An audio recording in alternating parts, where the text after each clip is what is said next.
Hey, I'm Kowalski. We're at the Lincoln City Skatepark, and we're going to tell you guys a little bit about my covers. I've had 4 of them here.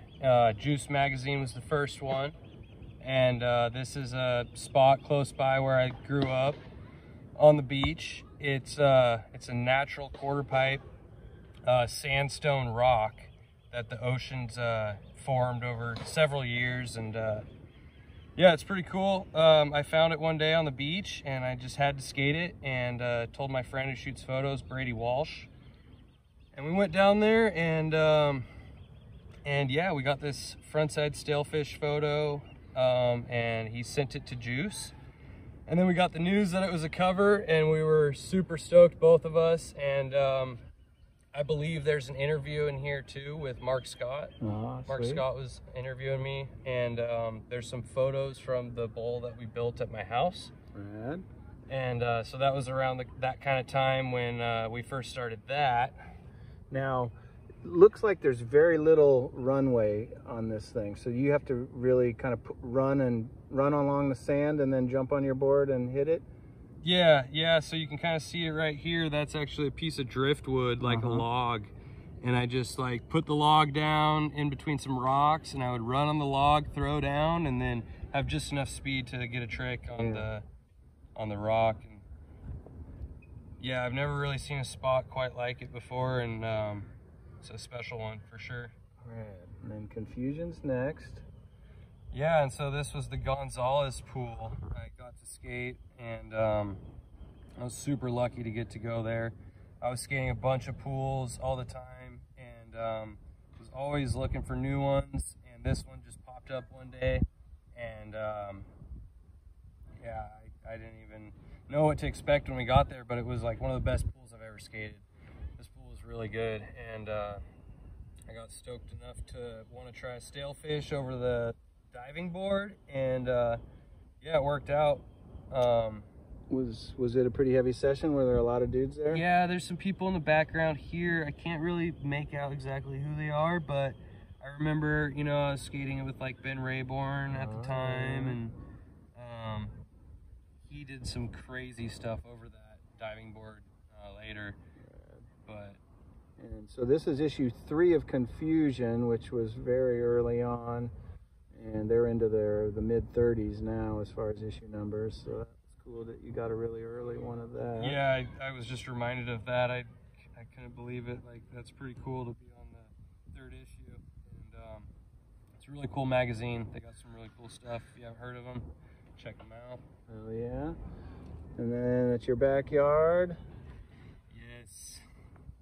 Tell us how this came to be. Yeah, so here we are at Lincoln City, and Dreamland is from here, and this is where I grew up. And so, you know, I just always thought about having something to skate of my own in my backyard growing up, and just like always thought that'd be really cool, and it's pretty awesome. I just like called Mark one day and was like, hey man, I want to build a bowl in my backyard, what do you think? And he was like, yeah, let me come over and check it out, let's do it. And there it is. We just started building, and like there was no real plan or design or anything. It was just kind of like, what do you want to build?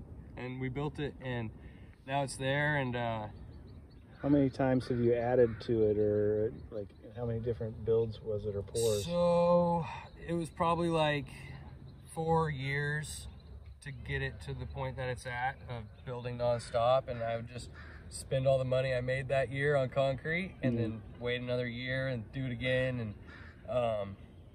yeah, it took a little while, but it was a fun project, and those were some of the best days, is when we were working on it and having people pitch in and show up and just have dig parties and tighten rebar, and it was fun. And so Swift came out to shoot this one?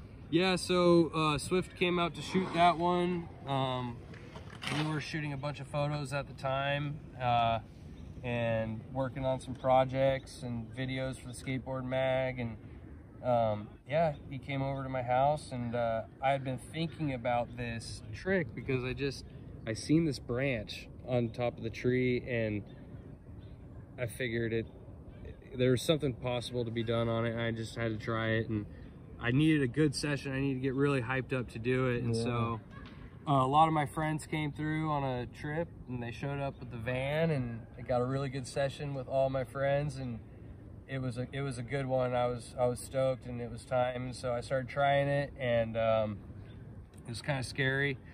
Kind of missed the branch a few times, and like there's no deck on that bank wall, so it just it was scary. But I landed one, grabbing my board and yanking in, and then I just like had to try it without grabbing my board and yanking in, and it worked. Sweet. I was super stoked on that one. And later on, I was working on a video part, and we were skating a pool, and Dave Swift just showed up with this mag and showed it to me, and I was like, no way, like my backyard, me on the cover in my backyard, what? This is crazy. Like, wow, I was so stoked. And shortly after that happened, I was on a trip in Brazil and found out about this one. I was working on this video project with the Skateboard Mag, and I went and I did this trick. This was the first natural full pipe that I ever did.